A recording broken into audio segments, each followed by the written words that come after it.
Assalomu alaykum. Farg'ona viloyati Farg'ona tumani Vodil shaharchasidagi 5,5 gektarlik malina maydonchamizda tomchilatib sug'orish sistemi joriy qilinib, agregatimiz ishga tushirildi.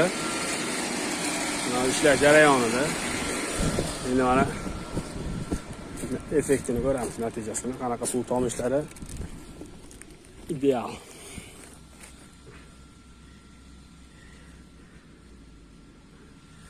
Har 20 sentda teshigi bor kapinisi tanlangan. Ikkitadan. Уже mana yarim soat oshiq bo'ldi, уже mana suv oqish boshladi mana. Nam bir-biriga tepib mana ko'ramiz.